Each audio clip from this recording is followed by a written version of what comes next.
Digimon Adventure 2020 is better than Adventure 1999 in every way possible, and I am tired of saying that it isn't. Okay, now that I've gotten your attention with that opening statement, allow me to try and justify my stance on this arguably controversial topic. See, I've recently gone back over the Digimon Adventure reboot series that released during...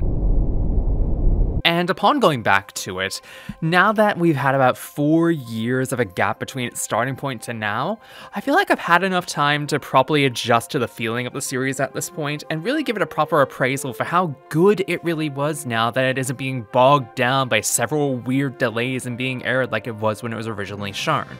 Not only that, but during this time as well, I've also had a chance to go back to the original Digimon Adventure series from 1999 and go through that series at the same time as our rewatch of 2020. And with the context of what we have now in mind with it, I kind of feel like this series, while still good, really has its problems stick out a lot more in hindsight. That's not to say, mind you, that Adventure 99 doesn't still have its charming moments in there. It's just very obvious now that we have a separate telling of the series to compare it to, that we can really see where they improved upon with the original of it. Now, what exactly does this mean for someone like myself, or even many others who grew up with Adventure 99, but adores what Adventure 2020 has done to the formula of what we had to offer, but has taken all aspects of the series' lore since 99 aired into account? Well, follow me here for a while and I'll show you what I mean when I say that it's a bit of a conflict, but it's somewhat worth addressing without nostalgia blinders on. Let's have a look at Digimon Adventure 2020, a Superior Reboot. Just so you're all aware though, I am going to be talking about a lot of spoilerific moments from both Adventure 99 and Adventure 2020. So like, if you haven't watched Digimon Adventure 99 by this point, what are you even doing here? Go out and just get some culture into you. But if you also haven't watched Adventure 2020, I highly recommend it before going into this video, as this will be talking about a lot of really important story beats in there. With all that being said, let's get down into it. Okay, so you know the starting point of Adventure 99 has us have the kids at summer camp, and then we suddenly get introduced to them one by one, and then they're suddenly getting isekai'd into the digital world? Well, 2020 has us be introduced to them in a drip feed kind of scenario, with the opening arc's premise being, get this, the same kind of premise as our war game. Now, you may be thinking to yourself here, how in the hell do they make our war game the opening plot to this series? Well, surprisingly, they do it in a way that makes you go, oh, that is how they do it. Because in the first episode alone, we're meeting Tai and Izzy/Koizumi, and then all of a sudden, Tai gets transported to the digital world solo during a sudden technology crisis in modern-day Tokyo. Hence the name, Tokyo Digital Crisis, as the episode title. From there, we're not immediately thrown into the digital island setting that we all know and love like we did in the original Adventure 99, nor is our first introduction to Koromon. Instead, we're thrown into a digital world landscape that looks similar to the likes of the Cyber Sleuth games, and we're introduced to Agumon alongside it. Already, this is a much different aspect to introduce characters into alongside the changing dynamics of how things are this time. It's not immediately retreading old ground so quickly, and instead giving you, like, 7 different characters and Digimon partners to care about. It's drip-feeding them into the story one at a time. You know, almost like a well-paced story with several main characters should. And in this one episode alone, we get hints of the remaining Digi destined to follow, but we also get Agumon's evolution into Greymon to solve the issue into the real-world technical problems, including Tai's mum and Kari as well into the mix. As well as the subtle introduction of Yamato/Matt and Garurumon at the very tail end, leading into the second part of this opening arc in the appropriately titled War Game, in which the main bulk of our War Game inspiration comes in, as both Yamato and Tai need to come together to take down the threat which is causing the trouble in Tokyo,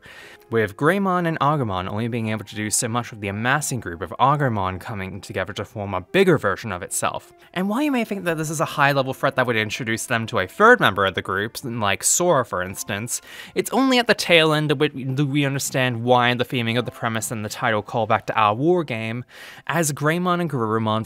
fused together to become Omnimon to take on the Agumon force. Now, many people at the time, me included, were shocked that they were giving us DNA Digievolution so soon into the series, especially before giving us even a sliver of the later stage forms of both Agumon and Gabumon. Hell, not even introducing us to the proper 8 Digimon partners or the entire Digidestin as a whole before we got here. But in retrospect, I see this as an early look at one of the biggest themes behind a lot of Adventure 2020's run, that being subverting expectations of what's come before. Like, yeah, you'd expect to get Omnimon as the final big evolution of the group to fight the big bad at the end. Here though, he's given to you at the beginning to show you that Adventure 2020 ain't gonna be giving you the same old story as before, as well as tease some new iterations to come. From here, it goes into the territory you'd expect with the summer camp they teased at the start finally, but it gives us a glimpse at some characters like Joe and Sora primarily, leading us into the next big part of the story in which Tai and Izzy find themselves called back to the digital world after things begin to become screwy in Japan again. From that point on, it becomes your typical Monster of the Day formula, treading over the slightly familiar ground with the Devimon arc from Adventure 99. However, instead of retreading it one-to-one, it instead gives every member of the team a chance to be introduced properly, and how their dynamics between the group and their partner Digimon are different this time. And while you have some minimal dynamic changes from 99 with Sora, Tai, and Izzy for the most part, I find the most immediate changes to the formula would be the likes of Yamato, Joe, TK, and especially Mimi. For example, Yamato goes from the brooding loner with brother attachment and general anger issues in 99 to essentially being the hot kid in class with a dash of mid-2000s edgy boy streak to him in 2020, which is arguably a marked improvement given the fact he doesn't nearly cause as much drama anymore within the group due to supposed inferiority issues caused by his love-hate relationship with Tai. While in 2020 they do get off to a bit of a timid start, but work very much better as a duo once they realize their bonds can form something as cool as Omnimon together. Effectively meaning a lot of the tired melodrama that comes throughout the series between the two, especially the stuff that comes at the end of 99, is lessened as a result and arguably makes for a better dynamic between the two. With Joe, while he is still very much not exactly living up to his crest of reliability, it does show that he knows how to cut loose every so often. Maybe a little to his own detriment at times when it comes to those shots we see of him and Gabumon together in the hot springs constantly, but that's neither here nor there. You then have TK, who goes from arguably being the lone member of the group who barely does any fighting with Patamon, getting like 4 or 5 evolutions of Agumon in total, to having Agumon show up not only more often, but having his armor evolution in Pegasusmon from Adventure 02 be his default battle Digi evolution for the majority of the series, which in turn leads him to becoming less of a bystander or being a catalyst for a lot of Yamato's bits of character growth, but leading to him becoming more of an independent character when he ends up taking direct action throughout the series. Although, can I just go on a brief tangent here? Because there's something that really gets to me about TK in this version. As you probably noticed by now, there's been like subtle changes to the designs between all 8 of the main cast between 99 and 2020. Some of them obvious, some of them more subtle. And TK has a mix of both that makes me think the only one thing every time he's on screen. Is there some kind of conspiracy by Toei to make him more baby over time? Okay, let me break it down like this. In Adventure 99, his design was very unique, but made it clear he was the little brother of the group next to Yamato, while not exactly making it that he could be seen as anything younger than like 6 or 7. He's even on par in height with Kari in that version as well, which makes sense given they're meant to be the same age, I think. And then you have his design in 2020, which is basically a more modernized version of his 99 design, but with 2 subtle changes that make my head tilt and make me think Toei is leading into him being seen as the absolute youngest of the group. The first one being the decision to have his initial stitched into his cap. Like somehow he's liable to forget his own name or has done so on occasion, so they have to put it in a place where he's able to remember it. It may be a small little design change, but to me it sticks out so much because it's such an odd choice.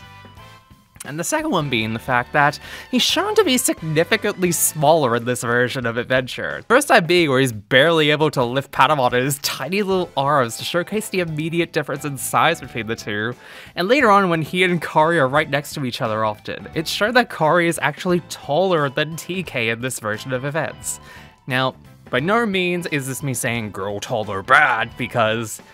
Well, what the fuck have I been talking about on this channel for the last 4 years? Gender norms are bullshit? But it's such a distinct change between the two when they were basically the same height in the first iteration, and now all of a sudden TK is smaller this time. Again, not saying Toei has a hidden agenda to make him more baby over time,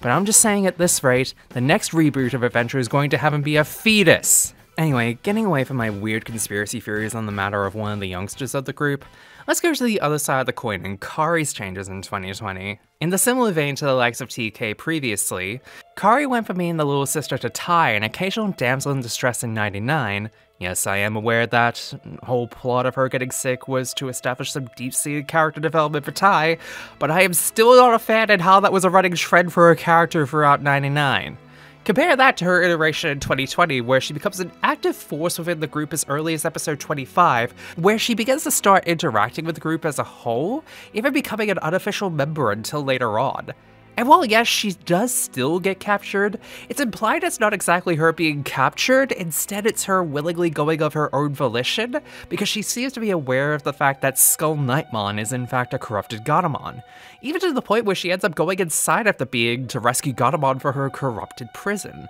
Which in my honest opinion is a marked improvement over Gatomon just being an amnesiac who's working for the bad guys initially, and is simply reminded of who she was by Wizardmon. It gives Kari so much more agency in the matter of her being her own character, and additionally gives her connection to Gatomon so much more meaning given the fact that she did something so risky in order to save her. In fact, both her and TK having a lot more agency and actively getting more involved in the surrounding events this time around feels like the writers saw them being used only for Deus Ex Machina moments with their partner Digimon and went, hey, let's actually make these two more relevant and competent as members of the group.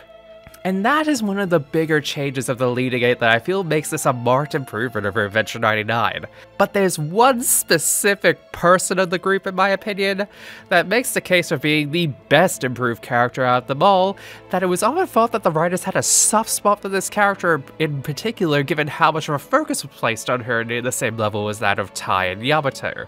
I am of course talking about the best girl, Mimi Tachizawa. Mimi has arguably had the biggest change between her Adventure 99 version and her Adventure 2020 version. And it's not just obvious in terms of her design being a drastic overhaul of her Adventure 99 design, but it does make it clear from the get-go that something is majorly different with her this time around. Hell, you get that from the word go with her appearance in episode 6, where it's implied that Mimi has been in the digital world for a while and has taken on a village of Tanamon as her own and become a protector of it alongside Palmon. Compare this to the Mimi of 99 who would probably protest at the very idea of protecting anyone but herself for her own needs, at points even coming off as a spoilt rich girl who wouldn't even do anything to this level lest it involve breaking a nail or damaging her good looks. This immediately tells you that Mimi is not the same girl as she was in 99, as she's become a direct action sort of character alongside the same vein as Tai and Yamato. One could argue taking the top girl position formerly done by Sora in 99, and taking it for her own, as Sora by comparison is sorely lacking any standout performances to Mimi. Some people will say this is a bad thing making Mimi so prominent and Sora less prominent, as many people still pine for the shipping wars between that particular love triangle in 99. But honestly, miss me with that bullshit. Mimi being more prominent is based as hell, and all hail a pink overlord or plant monarchy! I mean, yeah, sure, she isn't perfect, mind you. In fact, she still has her moments from time to time that remind you that yes, she is still Mimi no matter how much goodwill she gives being more courageous and spontaneous with her ideas. But unlike her moments in 99, which at points could be seen as very tiresome after 50-odd episodes of dealing with it, where she does end up having her more selfish and, some may use this term, whinier moments, it's very rare they show up, and it's arguably used to further her character as a result of it coming out in full force. Not only that, but alongside Tai, Yamato, TK, and Kari, she's one of the only characters in the group that gets an alternate Digi-evolution throughout the series aside from Palmon's main Mega Evolution of Rosemon, with the appearance of Punchamon in the middle of the series being a major surprise to those watching, as they didn't expect her to be chosen to have an alternate Digi-evolution. I think on that note, we should probably talk about the other major change to the series, which arguably makes the series so different, yet so much more important with that difference in mind, as the 5 I mentioned above all have at least one alternative Digi-evolution throughout the series run. First coming in with Patamon digivolving into Pegasusmon for the first time in episode 33, the appropriately titled Soaring Hope, giving the first signs that it won't just be the Tai and Yamato show for this iteration with them having special forms for them alone. Although they do later show signs of that still being the case of the showings of Blitzgreymon for Agumon and Cresgarurumon for Yamato later on in the series, but really, it's to be expected given what they become later on in the series. This is, however, to say nothing of the other alternate evolutions for Patamon and Gatomon as they become Godramon and Magnadramon for the first big battle of the series against major antagonist Millenniumon,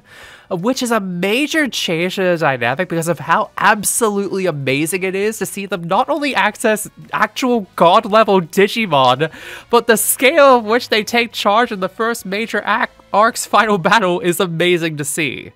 And then you get the aforementioned Ponchamon later on in a very complicated yet very much well-shown way of showing how certain evolutions can be triggered. And finally, at the tail end of the series, to tie into the use of Blitz and Crest, we get Omnimon Alter S at the absolute tail end of the series in the final battle against Abadomon. Now, I get it, relying on a different version of Omnimon at the very end of the series as the final big difference does make it seem like the Tai and Yamato show feeling is still around. But I think it works well because of the fact that we already have the confirmation that they could form Omnimon early on, and with Blitz and Crest already present, it was only a matter of time if you knew your Digimon lore that this would happen. And that's not even covering the smaller bits and bobs like having Devimon not just be defeated in his base form and have alternate forms such as Neo Devimon and then Don Devimon appear as his follow-up forms immediately in the same final battle. Not only that, but Devimon isn't just the villain for the first 12 episodes only, as his reign extends all the way to the first third of the series before Millenniumon and Abadomon take over for the next 2/3 of the series. And being absolutely honest here, having these two set as the next step up as the big bads of the series compared to going to Etamon and then Myotismon and then the Evil Dark Masters back to back, it's so much cleaner and so much easier to manage considering what happens in each third of the series being capped off with a big damn battle each time. And that's not even covering the fact that, given this is a reboot about 20 or so years after the original has aired, we get to see a whole host of new Digimon be showed off throughout the series as much as we get to see older ones appear. So for every prerequisite Learmon, Urgamon, and the like, you get to see the likes of Lopmon, Marine Angemon, Gardramon, Gogamon, and yes, even sillier ones like Potatomon and Bergamon, you think will be around for comedic value episodes, but instead have episodes that will genuinely make you cry a bit when you watch them. Which, let me be honest here, makes this series so much more than just another adventure series as a whole, especially given how you could argue that this is as much a love letter to the original adventure series as it is Digimon as a franchise from top to bottom as a whole. And honestly, again, while I still very much am hoping for them to adapt Adventure 2020 into the mix fully in the style of the reboot timeline, I honestly wouldn't be at all saddened if we just got this series as the main one for the reboot timeline only. I mean, we only just wrapped up on the original 99 timeline for good, it seems, with Last Evolution Kizuna and O2 The Beginning, while 2020 was sandwiched right in the middle of it all. So it really wouldn't surprise me if Toei was just kinda tired of the adventure archetypes by now and wanted to do something different with the Digimon franchise. Who am I kidding here? They just released a new animated short with the original adventure cast did for Diva Memorial Day, so they're far from done with the adventure cast. But that's more why I felt like bringing up the 2020 series more so now is important, because while the original certainly still has its charm and its enjoyment factors in it, its main thing that keeps me coming back to it is absolutely down to the nostalgia factor of Adventure 99. Meanwhile, a lot of what keeps me coming back to Adventure 2020 is how much newer it feels, and a breath of fresh air that comes with a new version of the story we know and love to death. But in all honesty, it's also just because of how much more even it feels compared to 99. I recognize as well it does have some glaring issues like 99. The kids get split up way too often still, the over-reliance on Tokyo have a missile aimed at it for the umpteenth time gets tiresome by the halfway point when they've done about 4 or 5 times, and the lull period before the fight with Millenniumon can drag on a bit with the supposed filler moments in these episodes. But honestly, in terms of everything else I've mentioned up until this point, let it never be said that the series is not superior in relation to how they presented characters better, how they handled the relationships between the team and the partner Digimon a lot better, and how much more cohesive of a story it is all throughout. I say this with everything in my heart. Digimon Adventure 2020 is a rare case of being a superior reboot, and I recommend it if you love Digimon, and especially love the original 99 series. You should check this out as soon as you possibly can, because it is just that damn good of a series, not just in terms of adventure, but in terms of Digimon, the franchise, period. This video was made possible through supporter patrons like the ones you're seeing on screen right now. If you like videos like this one and others on this channel, please consider supporting them via the Patreon link and subscribing to the channel. Thank you for the time, and catch you later.